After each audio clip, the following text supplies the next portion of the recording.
Thank you very much. Thank you.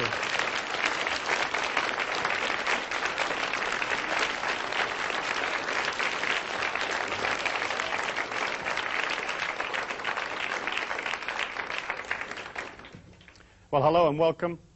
Today we'll be doing our Mastery of Money seminar. And what we'll be doing is basically looking at esoteric concepts to allow you to get the money that you want in life. Not necessarily to become millionaires or to become very, very wealthy, but to have enough money to go through the physical plane, to buy those experiences that you need for yourself and for your loved ones, and to feel a sense of it all just coming to you naturally as an outpouring of the love and the creativity that you put out, rather than this whole concept of like working hard and struggling and forcing the whole thing to come about for you. Basically speaking, the way that I handle esoteric money is I teach people to raise their energy. I teach you to become more life force, more power, and then when you do that, people will be pulled to you. People will show up. They're going to crawl over the walls and under the doors, and they're going to lower themselves in through the ceiling, and they will be there. And when they show up, what you have to do is bill them. You have to have a way of billing these people so that you can basically make money. And that means being organized, having a product or a service or something that you can give to these people when they show up in your life. For you to raise your energy and have all these people show up and then you haven't got a way of working it with them, you won't have the abundance, you won't have the creativity, and you won't have an energy pattern that will go all the way. And basically, some of you are going to need lots of money. You're going to need loads and loads of the stuff in order for you to buy those experiences and to create the changes that you hope for yourself. When you look at the physical plane, you can understand that it isn't designed for people to be rich. If we divided all the wealth up in the world among all of the people, okay, in fact, everybody would be millionaires. But the system is so designed that a few people have the wealth, and the rest of the people do not have the wealth. And because it is designed like that, and because it's come down from thousands and thousands of years, the common man has to put in a certain amount of transcendent energy to pull himself or herself out of a system that isn't designed to assist you. I mean, imagine if you could go to work and in 1 week you could earn, let's say, $2 million.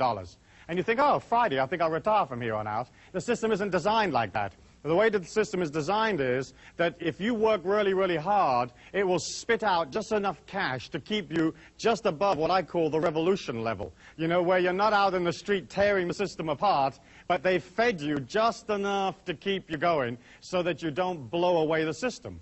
The world that we live in is just owned by a few people. You know, let's say 500, 1,000 families own the entire world, okay?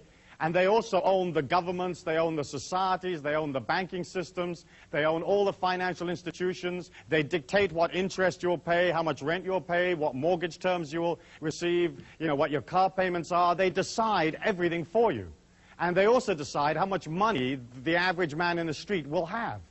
And if you are, let's say, a small businessman and you've opened a business, you're going to open it in that kind of energy pattern, in an energy pattern of control, restriction, keep everybody bottled down, give them a little bit so they don't revolt, but don't give them too much, because we don't want these people coming up out of the pack, becoming too self-empowered, and starting to take away the control that the big people have. And so as you look at that, if you open a business and you're this small businessman and you've got a creative idea, you can only earn money from the energy of those people around you. And if all of those people are like close to starvation or just making it through or just squeaking through, how much disposable income have they got to buy your product? And so we're all affected, whether we're independent business people or whether we work for one of the big institutions or we work for the system, we're all basically affected by the fact that the whole thing is not designed for the common man. And you've heard me say that many, many times in this seminar and in other seminars, that the world is not designed for the people. It's designed to keep the institutions up. It's designed to keep the philosophies up. It's designed to support the governments. And you, as the ordinary working people, are always sent the bill. You get to pay for everything. If there's a mistake, you get to pay for it. You know, if there's some kind of disaster, you pay for it. And as you look at that, you can understand that the only way that you can pull out of those feelings and out of this conditioning that basically is absolutely designed to hold you down is by you having a force of will that is stronger than the force of will that is trying to control you. And you have to create inside of you an energy pattern a bit like, well, imagine if you were like swimming along in a swimming pool. And you're down at the bottom of the swimming pool and you're holding your breath and like Swamp Thing like grabs you by the ankle, you know? How much would you want to swim to the surface? You know, how much effort would you put into getting up and getting out of that and getting a breath of air? And for some of us, that's how much effort we have to put into becoming financially independent, mastering money. Because our societies do not teach us power. They teach us that we are weak, that we have guilt, that we're useless, that we're supposed to support everything else, we're supposed to send money to everything else, that none of this is really for us, and that if we do too well, somehow that pulls us away from being godly or righteous or good. And of course, that's a bunch of hooey, because the life force or the God force is absolutely abundant. It'll give you anything that you believe in, and more. You only have to look at nature. You can look at a cherry tree or an apricot tree, and it has more apricots on there than you can ever eat. It has more cherries on it than you can eat. You know, and when you look at it, it has that splendid abundance naturally. You know, if a man designed an apricot tree, it would have like 2 itty-bitty apricots at the top of the tree, and they'd be out of reach, and they'd be a little stale, and you'd have to have permission to go climb it, and a certificate for when you got it, and then a third of the apricot would then belong to somebody else, and eventually you'd wind up with just the pit and a little bit of apricot, you know? And that's how the system is designed. When you look at it, when you look at the physical plane, we are here as these transcendent beings, as these infinite beings inside a body, and you have the ability, through your thought forms and through your feelings, to absolutely redirect and change your life. I believe that you're not your body, that you're not your mind, that you're not your sexuality, that you're an infinite being inside a body, and that you took on the limitations of the physical plane in order for you to be able to transcend them. The physical plane, the humans that are on this physical plane, are basically like in a circle. And the circle is created by the electromagnetic waves of the brain that set up this field or this force field that we all live in. And that force field cuts us off from the abundance of the life force. It cuts us off from the God force. It cuts us off from other dimensions of existence and makes us or gives us the illusion that what we see is real. But in fact, the physical plane that you see is no more solid than your thought forms. It's no more solid than the feelings that you have within you. The fact that the physical plane is moving at the speed of light gives it the illusion of being solid. But in fact, you're looking at basically a non-solid world, a world of thought form of consciousness. Your body being the same thing, your feelings and your thought forms all being different and varied forms of the one and the same energy. And as you look at the way scientific research is going now, you can see that the scientists are getting nearer and nearer and nearer to a unified force field theory, where all energy will be just one and the same energy. And that's my feeling, and that's the sort of mystical or metaphysical approach. I believe that as an individual, you can be in this circle of activity that describes the physical plane, and you can scratch and you can hollow and you can thump and scream and rip people off and compete with them and shove and push, and you can become wealthy. You can drag yourself out of the programming, out of the circumstances. But my way is, I feel, more fluid and simpler, and that's basically to work upon your intentions, to work upon your concentration, and to move into a pattern that allows wealth to come to you naturally.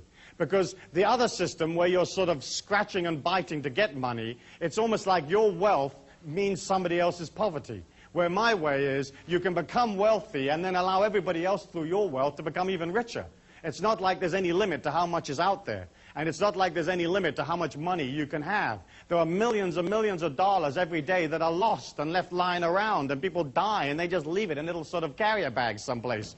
You know, there's millions of opportunities for cash at no effort at all. And it's not like you becoming wealthy is going to detract from somebody else at all. Because we're not living in a finite world. We're not living in a world that only has this much resources or this much wealth. There are more resources to be discovered. There are more creative ways of doing things. There's always an ever-expanding amount of wealth.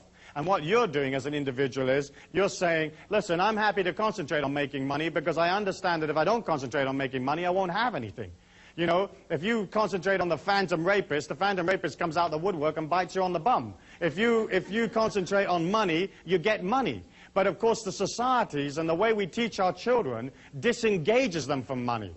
It disengages them from having wealth, because we teach our kids, hey, it's not okay to be wealthy. You know, the meek will inherit the earth. The God force doesn't want you to be wealthy. It just wants you to be this little thing and being terribly poor and being terribly thankful for the little itty-bitty that you got, you know. But of course, that's not true.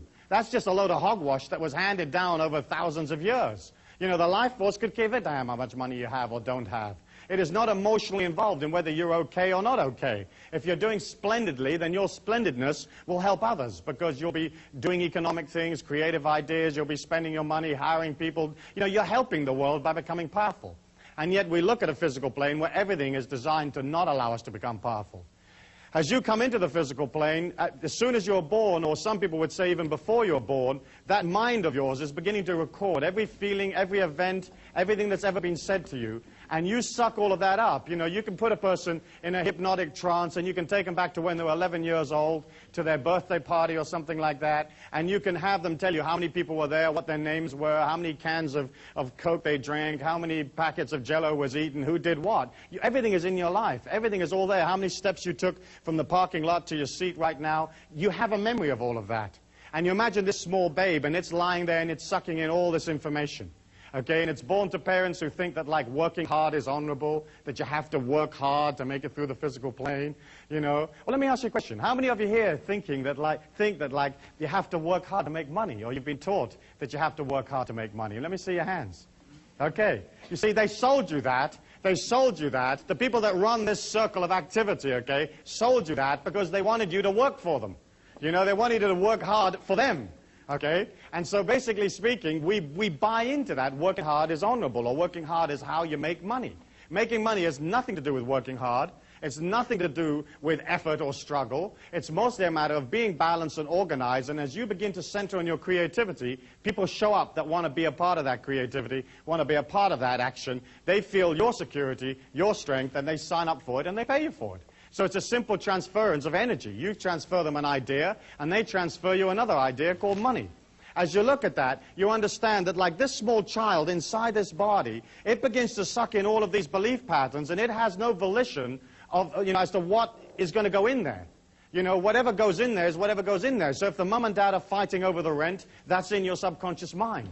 You know, if your mother's into sort of saving and clipping little coupons, and there's a big stack of them in the kitchen, again, that's in your mind. Save coupons. There isn't going to be enough to eat. You know, reserve this. You know, eat the leftovers. You know, do this and do that. And I'm not saying you've got to waste stuff as you go through the physical plane, because I don't really agree with that either. But we take on whatever our mum and dad or our father and our mother thought. And of course, so many of our fathers and mothers came out of a generation when there was a depression, when there was a great amount of difficulty, and so they're not able to express a more transcendent, more fluid understanding of money. Today we live in the largest and most fast-moving capitalist society in the world, and there's millions, there's billions that are moving around at any one given moment.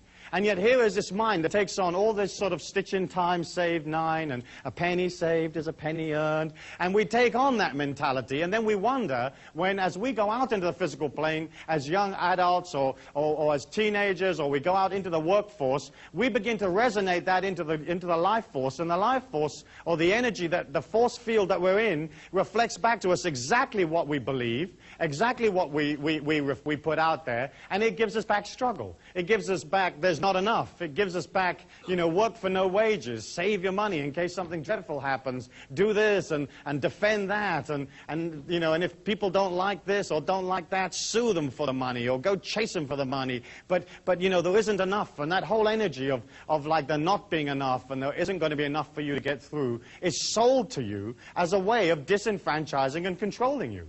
Inside this circle, everybody believes life to be real. And the circle is created, as I said, by this electromagnetic energy that leaves your body, which I believe is created by the oscillation of the brain waves. And so as we look in this physical plane, we're looking at a physical plane that deals totally with manipulation, totally with restriction, and totally making sure that you don't come out of the pack.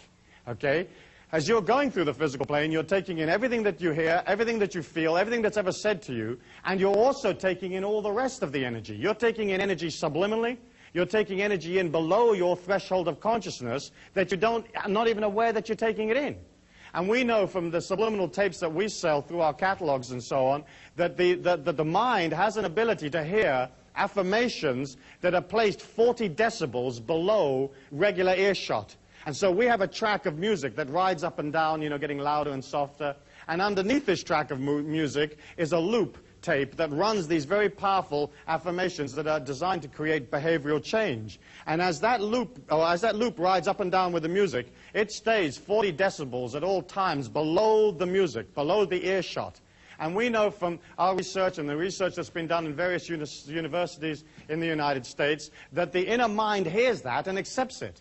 And yet think of you know, you're going through life, and how many sounds and how many feelings and how many opinions are you a part of that are very debilitating, that are very weakening, that you may not have chosen, but that became a part of your mind, you know? Like you'd be at the supermarket, and like somebody in two lines or 2 aisles further over to the right might sort of pick up a can of beans and go, oh, look at the price of those beans, the world's falling apart, bong. And that would enter your mind if it was 40 decibels below your regular earshot.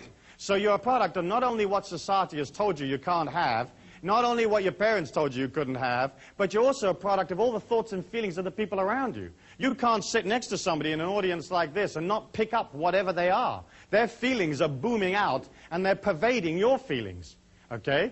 And if you want to change your seat in the break, feel free, you know? But basically speaking, you're it. If a person touches you, there's an energy transfer. If they look at you, there's an energy transfer. And so can you imagine this young being that's coming into the physical plane, who doesn't have necessarily any experience of how to do it, and being debilitated with all of this stuff, and then going out, putting that energy into the universal law, and getting back exactly what they put in, and they put in for struggle and difficulty and hard work and lack and not enough, and the universal law gives them back that stuff, and then they can say, you see, life's really hard, okay? And each one of us came out of that same product. So for you to get out of that energy pattern, you have to push against it. You have to literally force yourself to allow yourself to be in control of the money that you make and to master the money. And the mastery of money for me is, as I said, not necessarily becoming very, very wealthy, but being in control so you spend less than you earn, and you earn enough to buy yourself all the experiences that you're ever going to want on the physical plane.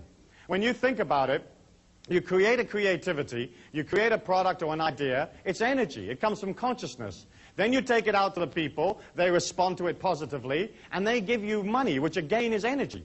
Money is neither good nor bad. You know, the folk that said that money is the root of all evil, or the love of money is the root of all evil, they just didn't have any. Because you've got to have money to get through the physical plane. You know, you've got to have it. And of course what happened was that we were taught that somehow money and spirituality didn't mix. And yet when you meet a person that is truly spiritual, they'll have a lot of energy, and so automatically they'll have a lot of money. In the olden days, let's say in 500 BC or something like that, it was fine for a person to withdraw and to go up in the mountain and sit under the banyan tree or whatever they wanted to sit under, and to pull away from the commerce of things and to contemplate upon, you know, the light of God or whatever it is they wanted to do. But you weren't born there. Or if you were, you know, right now you're here. You're in commerce, you're in travel, you're in making things happen. It's a totally different society. And I feel you could transcend by pulling out and sitting up on a mountaintop. But once you had the power, you would have to come back down into the physical plane and do something with it. And so the philosophies that came out of poverty and seeing it as beautiful and seeing it as righteous came out of a time when there wasn't anything to do. You know, Buddha couldn't turn on the video and watch a couple of videos and play his CD player. He only had sitting under the tree. You know, sitting under the Bodhi tree was the only game in town. So that's what he did, you know. But we're not in that time. We're action-oriented, we've got things to do, there's people you've got to meet, there's things you've got to build and create, there's children that have to be brought up and developed into strong and powerful human beings, and that's what we're looking for. We're looking for individuals that are prepared to push against the system without confronting it, because the system will never look after you. You know, it's not designed to.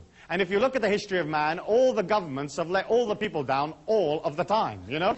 And if you don't believe that, you don't know anything about history. You know, you might want to repeat it after me. All of the governments let all of the people down all of the time. Because, basically speaking, governments are individuals that are looking after their own interest. You know, they're looking after their own power unit. They're looking after their own election. They're not worried about whether you're making your mortgage payment, you know, in downtown Arkansas. They could give a damn, you know. They are just worried about their own position. And they get to play the game, and they get to spend your cash, and then they send you, as I've said before, this love letter called a tax bill that you have to pay for their creativity. They don't actually create any wealth for themselves. The wealth of the nation is the individual man, the individual female, the working people of the country. We create the wealth, and they just get to play with it.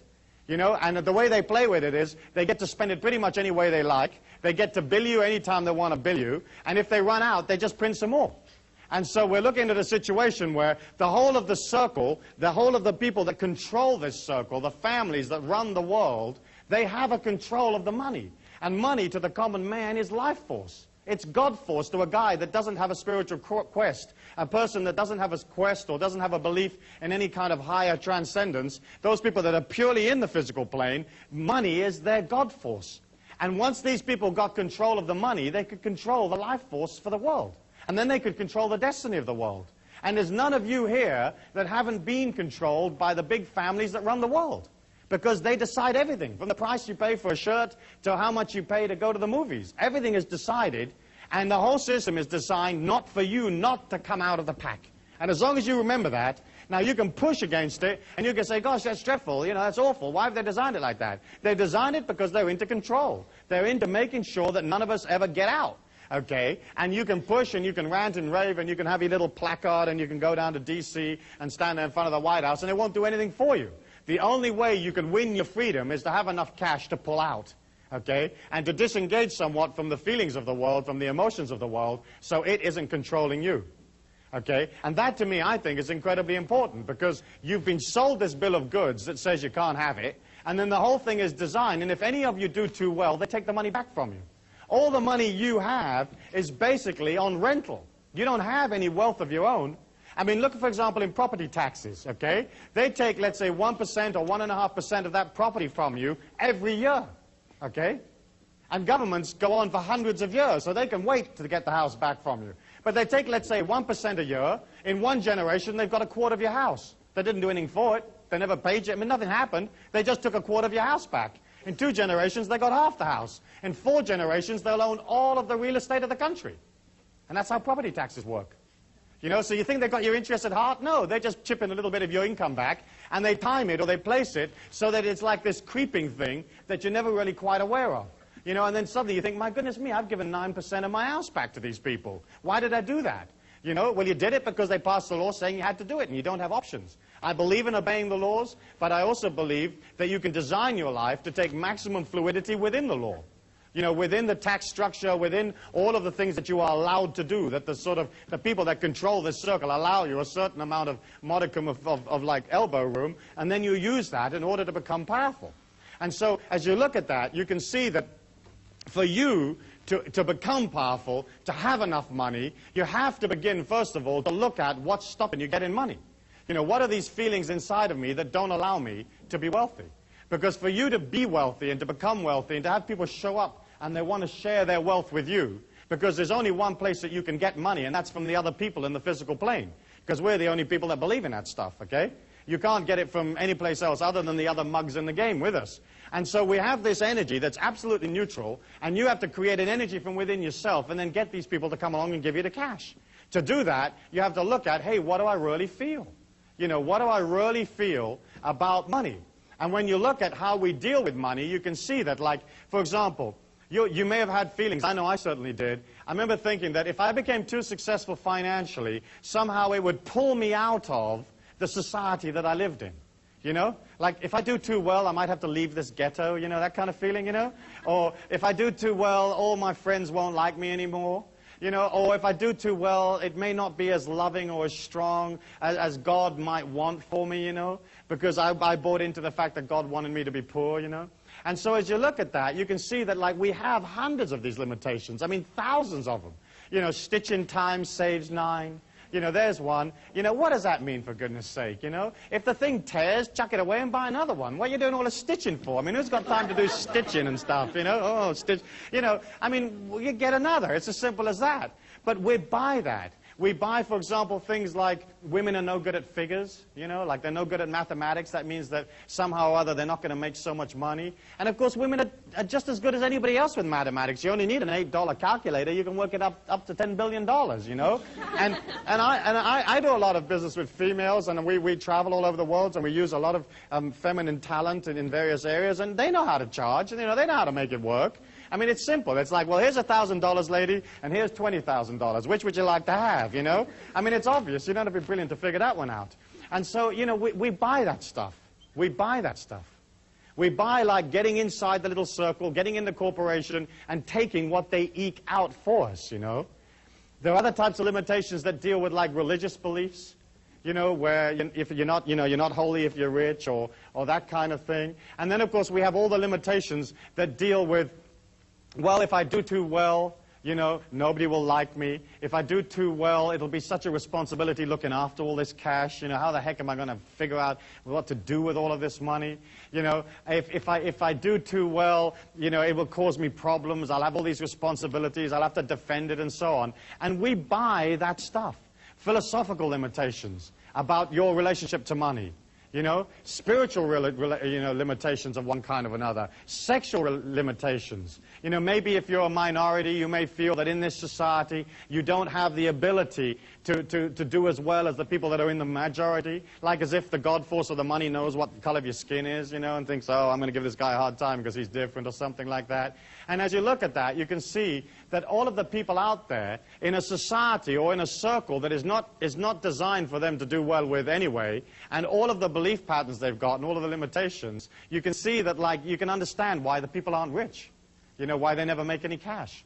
Let me ask you for one or two of, like, those standard limitations that we're all a part of, those limitations that are so much a part of our culture. Perhaps you might like to kind of wander around and pick up a few for me. Great. Stuart, there's one my mum always used to say, you've got to save for a rainy day. Absolutely.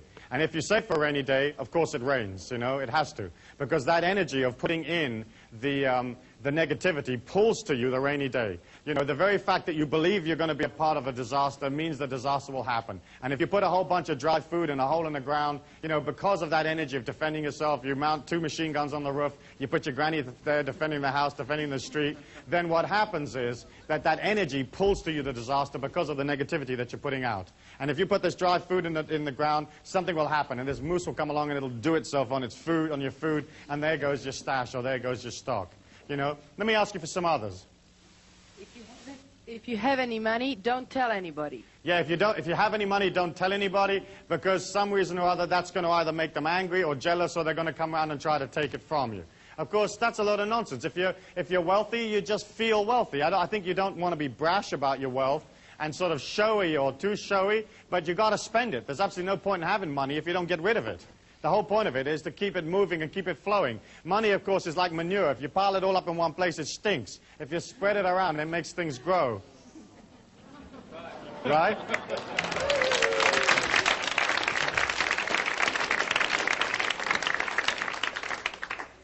Let's have another one.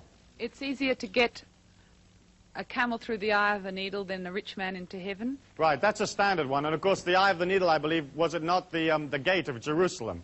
And to get a camel through the gate of Jerusalem wasn't a big deal. And if the camel was a bit stubborn, you just had the camel over here, and you take a bucket full of the camel's lunch, and you put it on the other side of the gate, and you go, hither, hither, camel, and it comes along. Because that's how they talk in biblical times, hither, hither.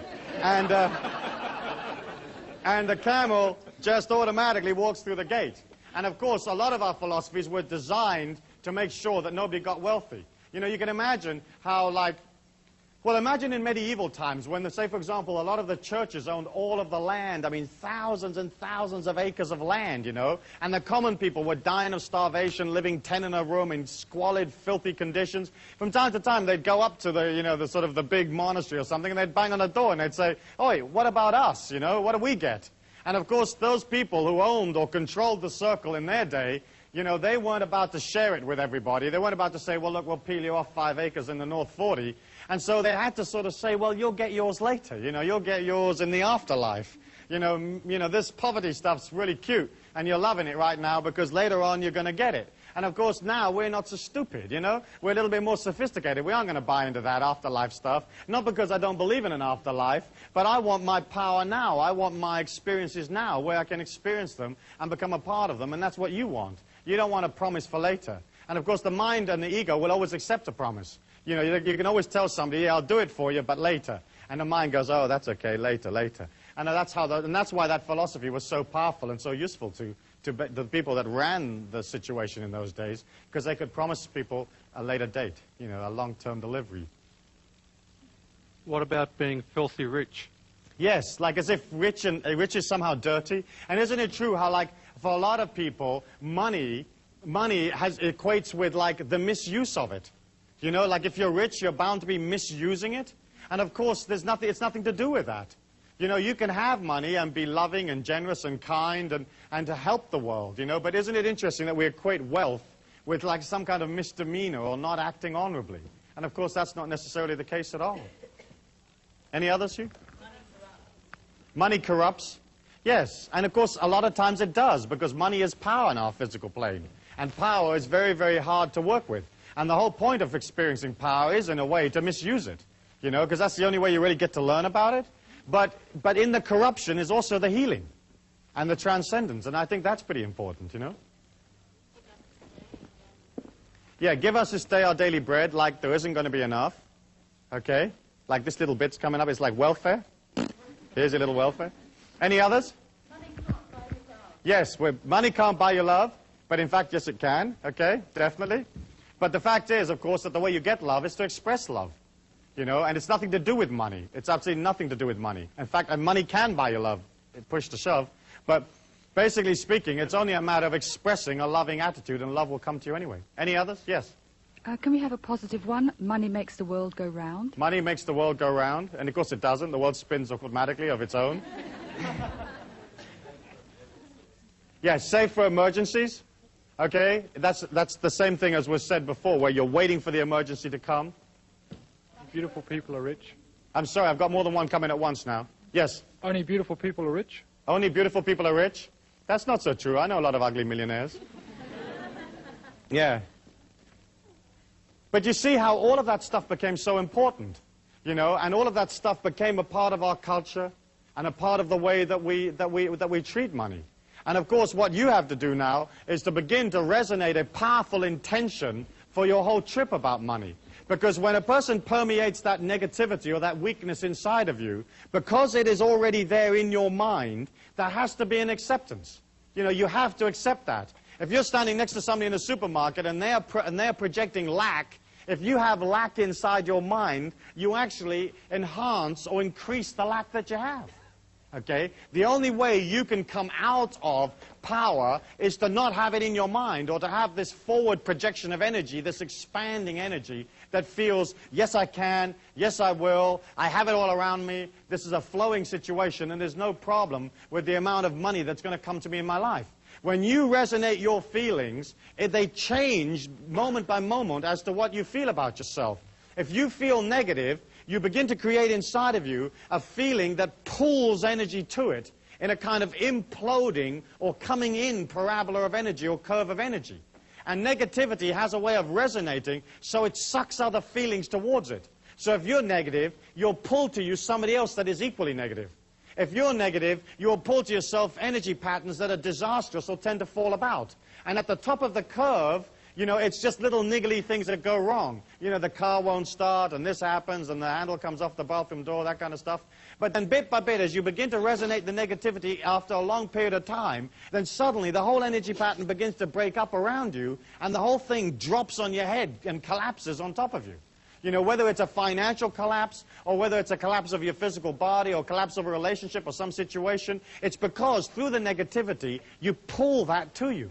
And by pulling it to you, you suck from the physical plane, and you suck only those parts that are congruent to you.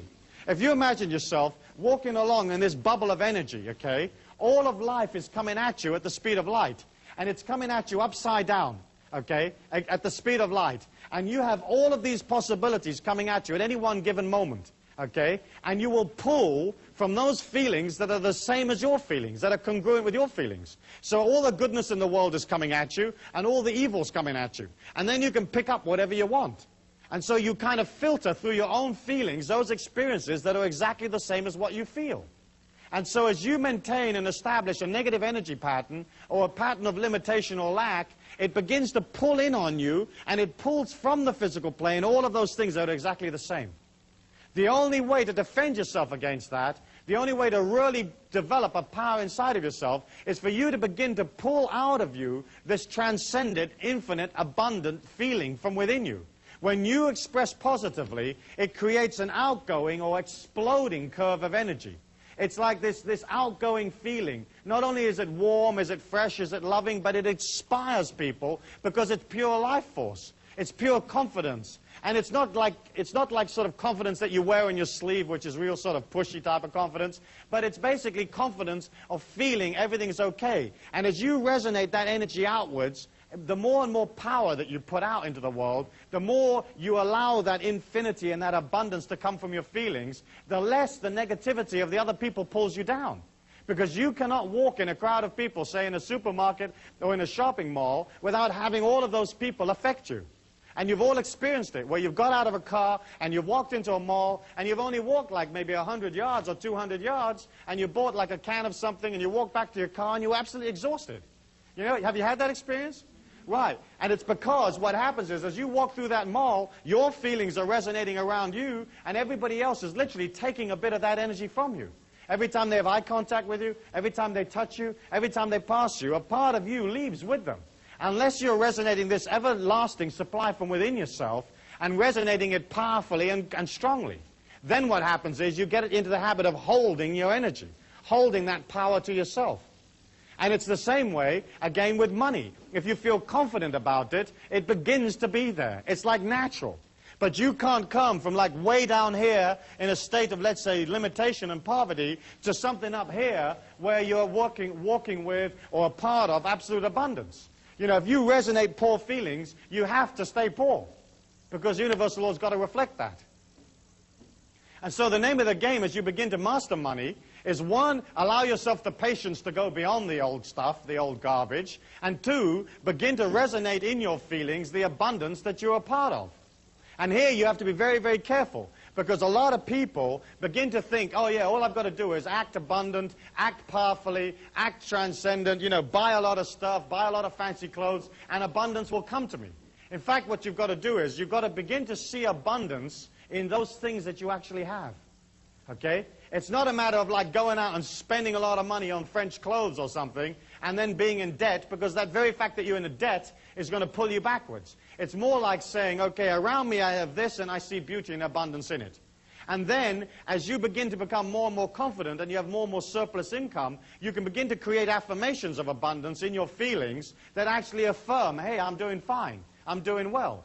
And so, yes, go out and buy a good suit. Go out and buy a fine dress, a fine pair of shoes, whatever it is, you know, and have one, but have one of the very, very best quality.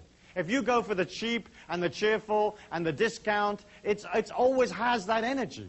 You know, a discount, say, vacuum cleaner has a discount vacuum cleaner's energy. And I remember my wife once buying this vacuum cleaner. It was at a used machinery shop, you know, one of those places where they sell used appliances. And she was all proud of herself because she'd got this thing for $15. And she wheels in this vacuum cleaner, and it looked like a $15 vacuum cleaner, you know. In fact, to me, it looked like she'd been ripped off at $15. And she plugs it in, and there's this limp little bag hanging on the back of this thing, you know. I mean, it's just holding on for grim death.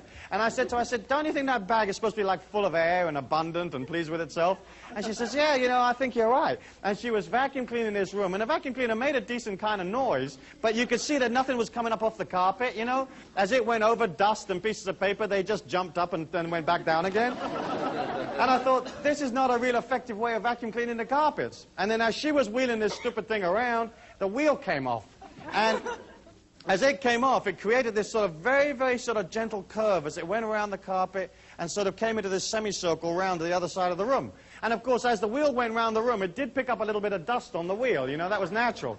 And I looked at it, I thought, this is how this vacuum cleaner works, right? It fires little wheels that pick up microscopic bits of dust. You know, if you buy something at a discount, if you buy the cheap and cheerful, that's the only energy you'll ever have. You know, and you can go in there and you can see this vacuum cleaner and it looks neat and it's made underwater by Brazilian convicts and it only costs $9 and you'll say, I take it, and it has that energy. And so I would say to you, like, if your life is in control and if you're beginning to master money and beginning to feel that you will always have money, then you can begin to spend on those things that are important for you. And I would always go for the very best. I would just have less of them. You know, if you've only got one suit, at least have one decent suit and look good in that. So at least when you go for the interview, you come out of an energy of like, you know, I feel abundant, I act abundant. But don't go wacko, wacko, wacko and just spend a whole bunch of money. And I've watched people take on this philosophy and do exactly that and get themselves into tremendous trouble, you know. As you begin to create those feelings inside of yourself, it has to permeate your entire life.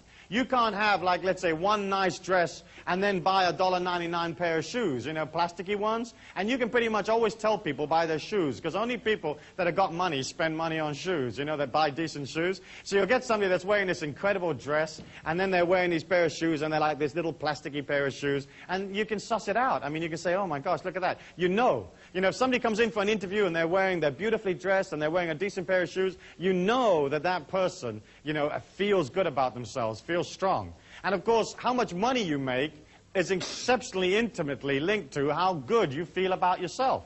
Because it's a function of the ego to devise a system for its own survival. It's a function of the ego to try to win acceptance from the people. It wants you to love it. You know, you want people to come up to you and love you. And so what happens is, as we go out into the marketplace, we have a tendency to sort of charge less or not charge anything at all, just to win people's acceptance. And that's the same thing about being sucked into what people think about us. You know, if you're not sucked into what people think about you, you just go about your life, what they think about you is their problem, not your problem, then you can begin to charge what you like for your services. And if you're coming out of energy, and you're coming out of love, and you're coming out of transcendence, you're basically selling a higher ideal, and there isn't any limit to what you can charge. But so often, you'll do an incredible job for somebody, and they'll come up to you and they'll say, how much do I owe you? And you'll say, no, you know, I don't need any money, you know. I mean, how many of you have done that, you know? I mean, I watch your heads nodding, you know, yeah, no, I don't want that. And what you're sort of saying is, please love me. You know, if I do this for absolutely nothing, will you love me, you know? Or you've said, yeah, you know, okay, but it should normally be $100, and just give me 20, or just give me 10 bucks, and that'll be enough. And it's a way of, like, not feeling confident about yourself. When you give something, when you sell something to somebody, when you give them a service, when you do something for them in a commercial act, you're loving them. You're helping them. You're assisting them, you know? You're delivering this refrigerator to them, and that saves them going all over everywhere and finding a refrigerator or building one themselves. You know, when you transfer goods and services to people, it's a way of loving them. And so if you love them, why wouldn't you have them love you back by giving you their money? You know, if you come out of energy, and you come out of dedication, and you come out of service, there isn't any limit to how much you can charge, within reason. And I don't believe in rip-off, or I don't believe in overcharging, but I certainly don't believe in undercharging. You know, and so many of you don't charge enough. You don't charge enough for your labor. You don't charge enough for your products, because it comes out of like that self-image that says, oh gosh, I'm not really worthy for all of this, so I really shouldn't be charging that, or they're not going to love me if I don't charge, you know, if I charge so much.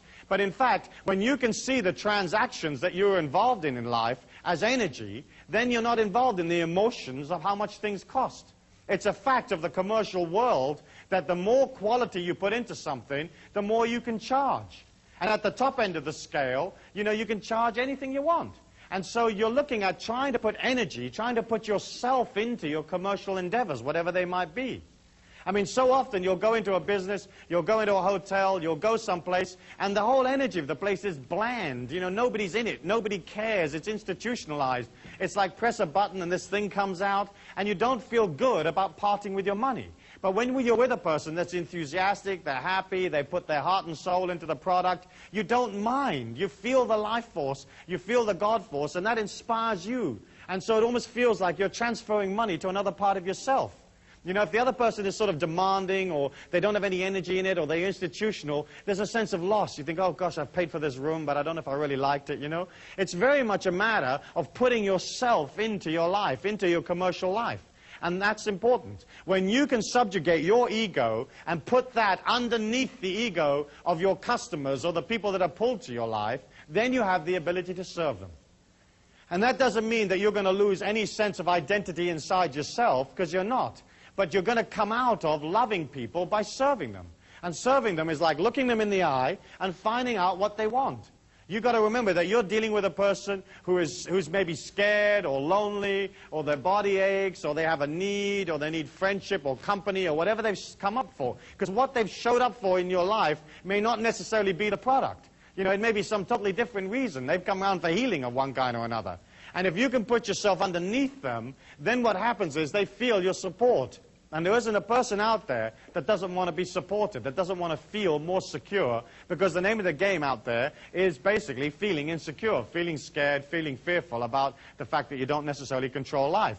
And so there you are. You're this confident, smiling, heroic being, and you get up underneath the person and you come out of service. I'll never forget an incident that happened to me in Washington, D.C., where I was going into a seminar, and there was a young waiter there, and he just happened to come up to me and said, in the hotel, he said, what is the secret of tips?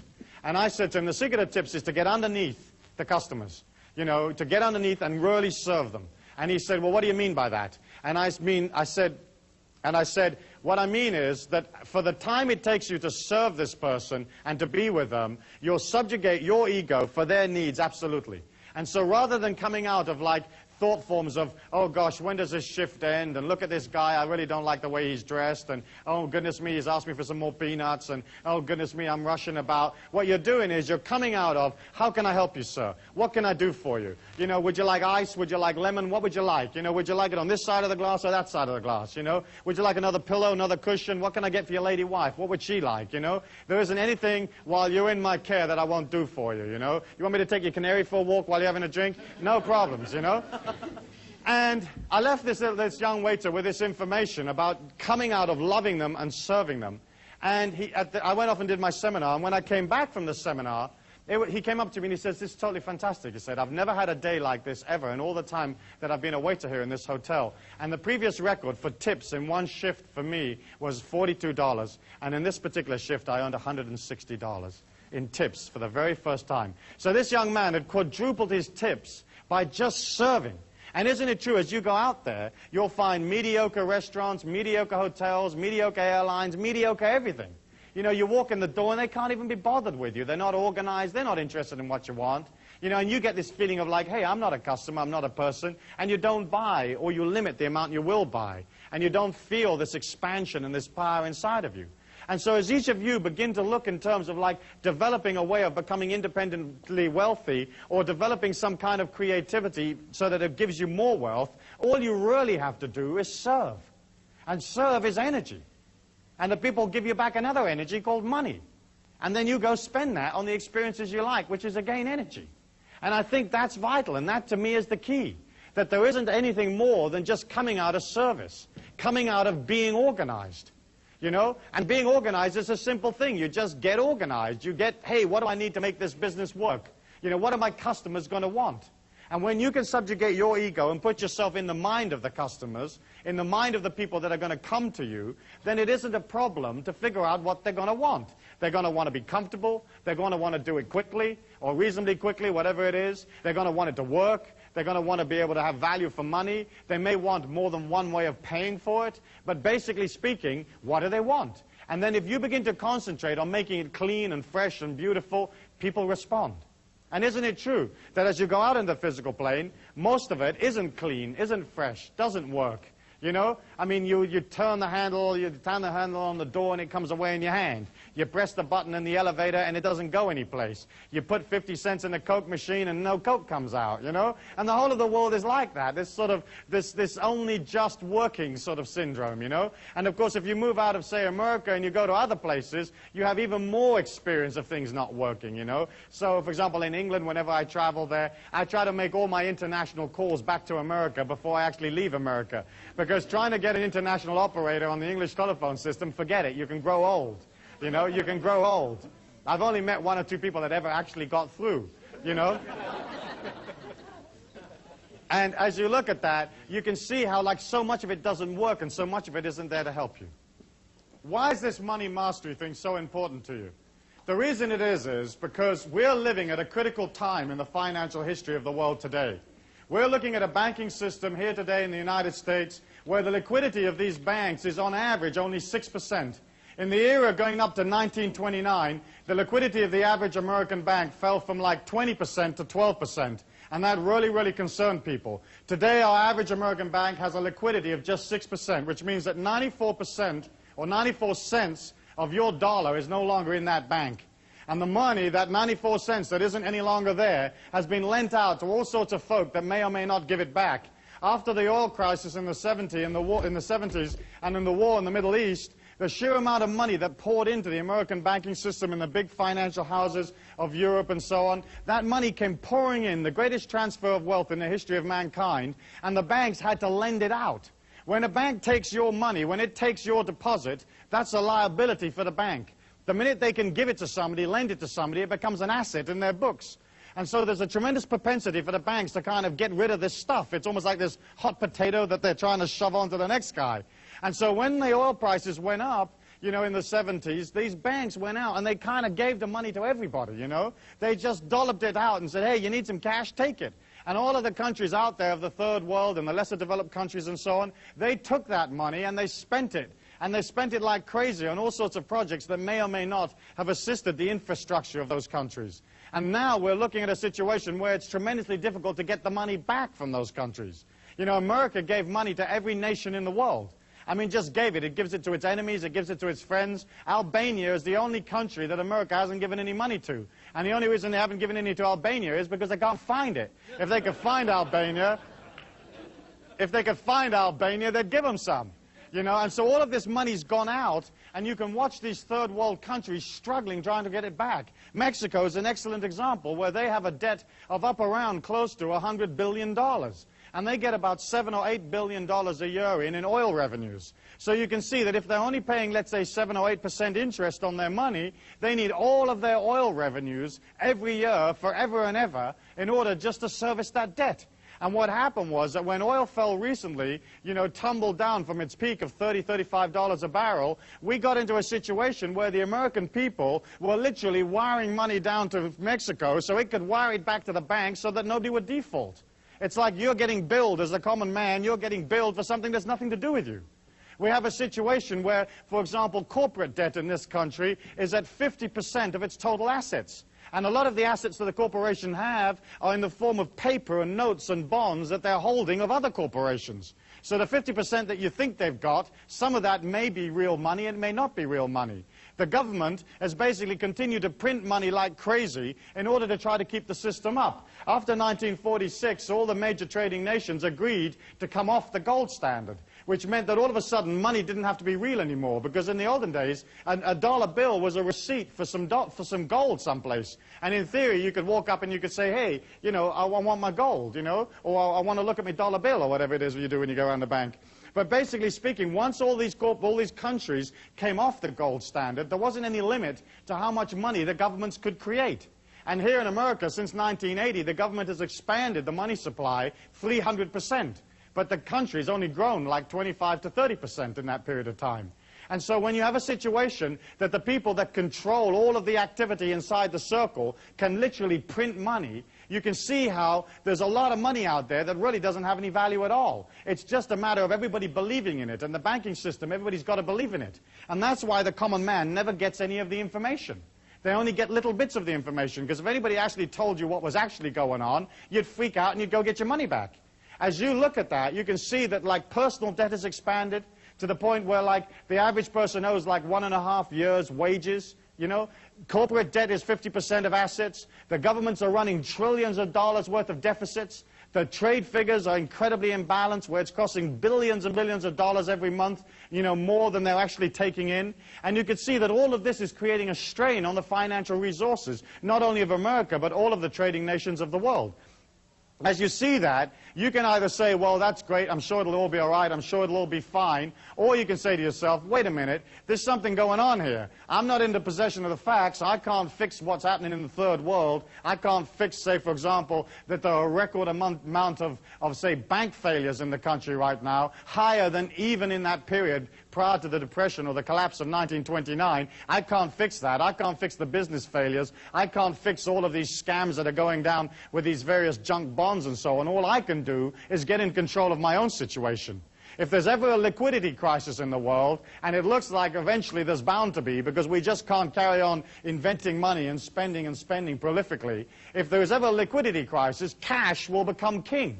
You know, you'll become God if you've got cash in hand. You'll be able to go out and you'll be able to buy things for cash. Recently, near my hometown of Taos, they sold off a whole bunch of houses that had been repossessed from mortgage defaulters. And they put up 241 houses for sale all in one day. And the FHA got a whole bunch of people in for this auction to get rid of these houses, because obviously they didn't want the houses. And the houses sold off in that morning. And the cheapest house sold for $400. And the most expensive house that got sold off that day was only $21,000. And you can't build a family home for $21,000. So you can see that if there's ever a cash crunch or there's ever a difficulty, if you have cash and you're liquid, you'll be in a position whereby you'll be able to go buy things that you've always wanted at half the price, a quarter of the price. You'll be in a situation of being empowered. You know, and you can pop out one day and you can spend 10 grand and you come home at night and your husband says to you, what you've been doing? You say, I've been shopping. I've got this entire street. You know, I got it from the 7-Eleven right up to the traffic light, the stop sign, you know. And I had enough money in my pocket to take a limo home. You see, and some of you have saved all your life for that stuff. You're going to come into a period of time where that cash is going to be king. And the way to achieve that cash is, obviously, you've got to spend less than you earn. You have to have fiscal discipline. And fiscal discipline is looking at what you earn and beginning to de-escalate the debt that you have. Getting into the mastery of money is basically spending less than you earn and beginning to develop a certain amount of liquidity. Now, you may say to me, Stu, well, how do I pay off my debts and develop liquidity? The fact is that as you pay the debts, your whole energy begins to calm down, you feel less out of control, and the opportunities that you need to make money will find you. But again, you have to be organized, you have to be centered, you have to know what it is you want, and you have to begin to go for it.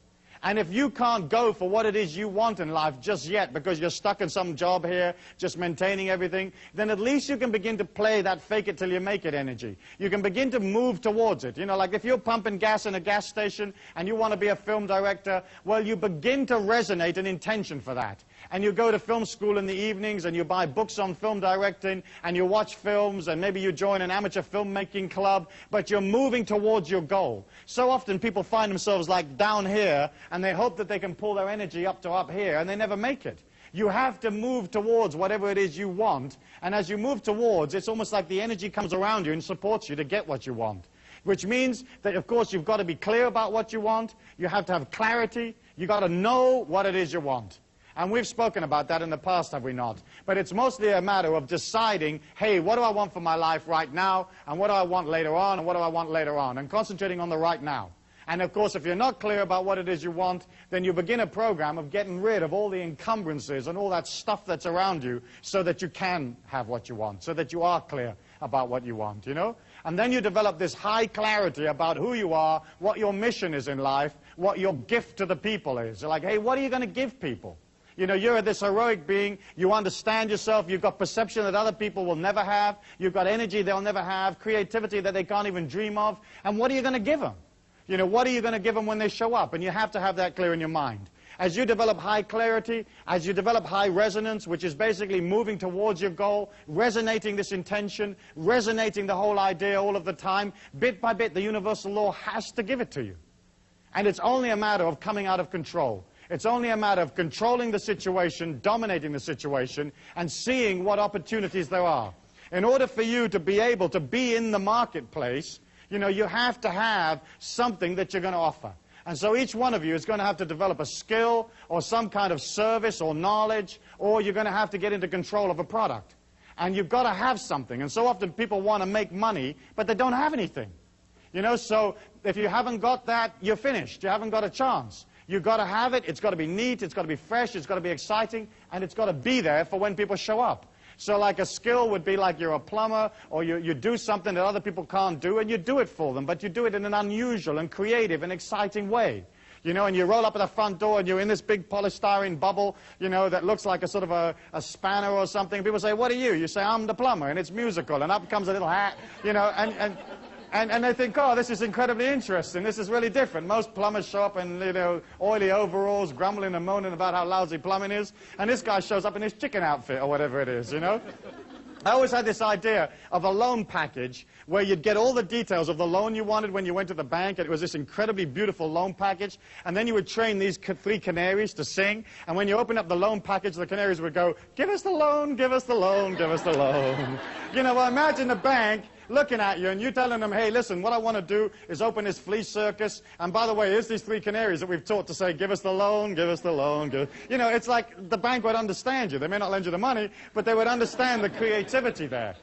So as you decide that, you've got to either have something that the rest of the world hasn't got, which is a skill, or you've got to have some kind of knowledge. And we live in the most powerful, most information-conscious world that there's ever been. And there are 4.9 billion people out there, and they all want to know something. You know, they want to do the courses. They want to get slim. They want to be more beautiful. They want to be more protected. They want to learn to do acupuncture for canaries or whatever they want to learn to do. And you can say, well, I happen to have this incredible course that you can do. And in fact, information transfer is now one of the major industries in the world.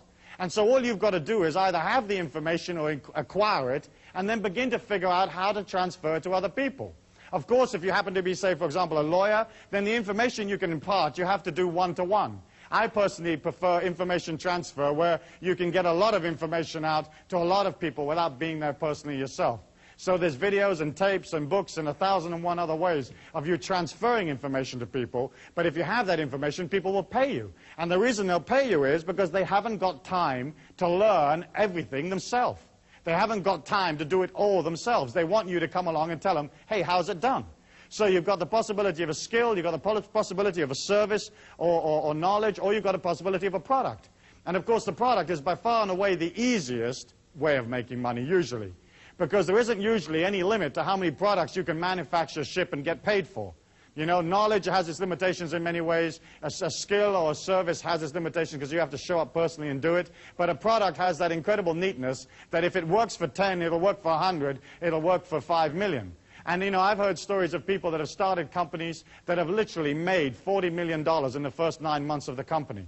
And they had a good product. And they got a lot of people excited about the product. And they got them selling this product to other people, serving the community, giving them this stuff. And they generated $40 million in 9 months from a standing start. So if you have something that is a product, you're in a position to transfer that to other human beings and get paid for it. I think the important thing to remember about a product is that it has to be something that you love, that you live and breathe. You know, if you're setting these little multi-swivel toggle flanges and you love them, great. But if you're selling something that's boring and doesn't work for you and you don't like it and it isn't quality and it doesn't honor the people and it comes out of negativity, your heart will never be in it. And isn't it true and isn't it delightful when you meet a person who's into what they do? You know, and you go in the hardware store, and I hate hardware stores. They give me the creeps just to walk in them, you know. I don't like do-it-yourself. I don't like fixing things. I'm lousy at that stuff. And just to walk in and all those little oily boxes, I mean, it just throws me away. And so if you go in there and the guy's all happy and smiling and he's the sage of the oily boxes, you feel nurtured, you know. You feel nurtured. You feel, oh, this guy really knows. And you don't know. And they ask you all those dumb questions, you know, don't they? They say, well, do you need the a quarter of a 16th inch double swivel reversed diddly-diddly? And you go, I don't know. You know, I just want a screw that'll hold the bathroom mirror up. Yeah, but do you want the kind that's the double bolt with the whammy-jammy on it? You know, and you don't want to know. You know, you just want a guy to give you the bolt. You don't care what it costs. You haven't got time to figure it out. You don't want to do like a, you know, a 4-week course in little bolts. You just want a bolt. And so you feel supported. And so often we go in stores and the attendant will say to you, the shopkeeper or whatever, oh, I don't know, I just work here, you know. Does this, da-da-da-da? Oh, I don't know, you know. They don't care, they're not interested. And I think that if you're going to be transcendent beings and you're going to serve the community by giving them something, you've got to be damn good at it. You've got to put as much energy as you feasibly possibly can. You've got to get organized. You've got to have concerted action in the marketplace. Because all the affirmations, all the visualizations, all the stuff out there, you know, the prayers, whatever which way you have, rub the little rabbit's foot, all of that stuff won't work for you unless you're out there with a concerted action plan. You love it, you live it, you breathe it, and you're happy and excited to deliver it to the people. It's simple. It's incredibly simple. Commerce is just a matter of expanding yourself to do more of it. And that expansion always comes out of control. It always comes out of controlling your environment, understanding there's no limit to how much you can charge. Well, let me ask you, how many of you are going to put your prices up next week? Let's see you. You know, how many of you really believe in yourself? There you go, you see. And people will come into you and they'll say, well, isn't this massage $40? Normally, you know, I understand now you're charging $80. And you say, yeah, I'll charge $80 this week. I feel good about myself. Next week, I'll feel even better. I'll charge $160. You know, and you begin to charge, but you put yourself in it. If you put yourself in it, they won't mind paying for it. And so, again, it's very much this whole philosophy of like pulling out of what the world says you can be, pulling out of the limitations they say you've got to be a part of, getting clear about what it is you want, resonating that intention for yourself, in other words, moving towards it, creating a clarity, creating a power around you, and heading on out. And some of you are going to have to move slowly out of, let's say, something that's restricting into this special kind of freedom that you're developing for yourself, but you begin to create it. You can begin to create it by developing, say, a hobby. There's a million of you that have various kinds of hobbies where you can make money on them. And I know guys that have converted their hobbies into multi-million-dollar businesses, where there's things that you know, things that you're interested in, and you can begin to form associations and begin to meet people. You know, if you don't go meet people, then again you create around you this limitation of not having enough people to go sell. You can have a brilliant idea, and if all you know is your auntie and your mum, you've got 2 customers, you know? But if you begin to understand that going and meeting people is a way of you expanding your energy. It's like saying, oh gosh, I've got this little energy and I don't feel too confident about myself and I don't feel too confident about this stuff, and so I won't bother to tell anybody, and that way I'll never have to like face the fact that I'm not really confident.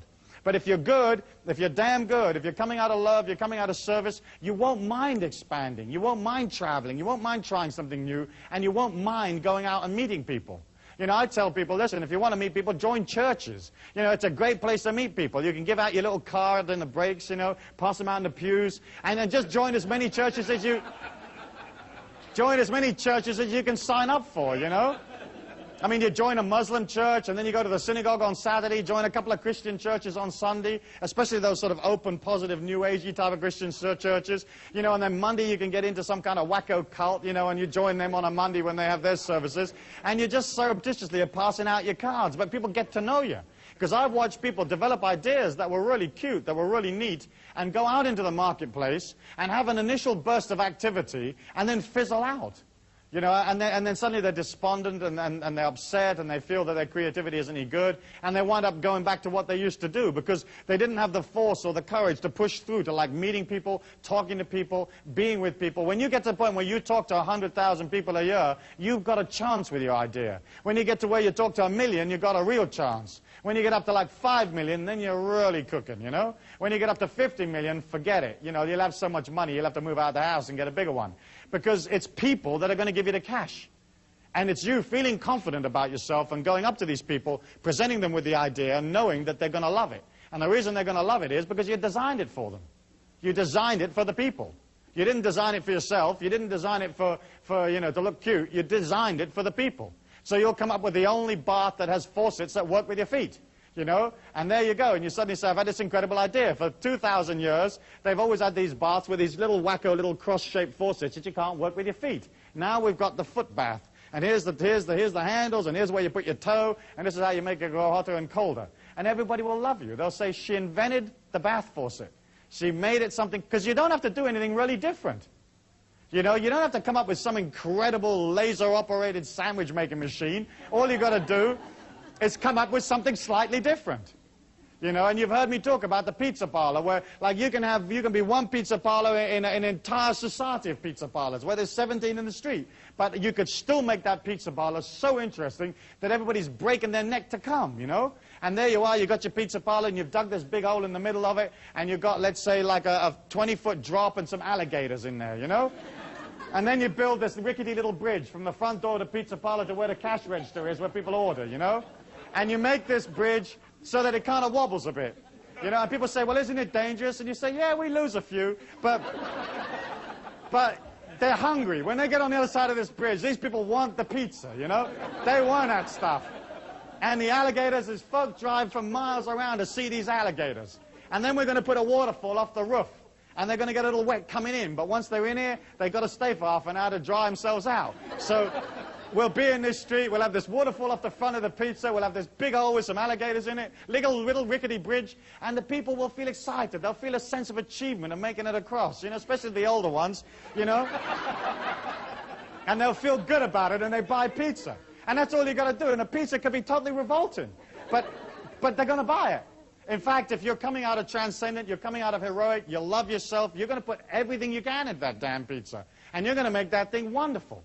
And so what you're looking at here is you're not looking at like developing some incredible plan or going to some business school necessarily. You're just looking at a shift in consciousness, a shift in dedication, understanding it's fine for you to be wealthy, understanding that you're infinite and there's no limit to how much wealth you can create for yourself, okay?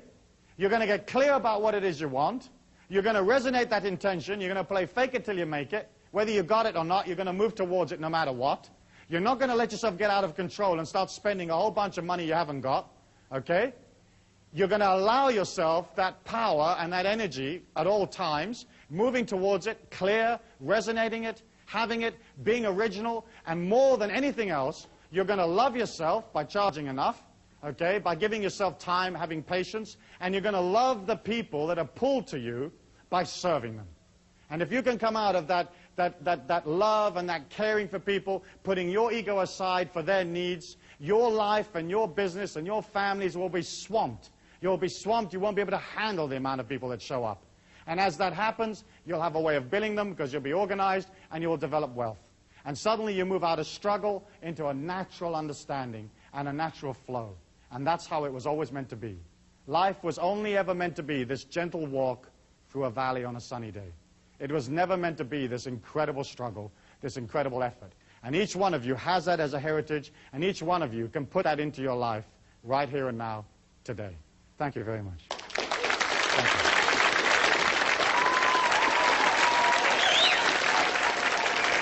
Thank you.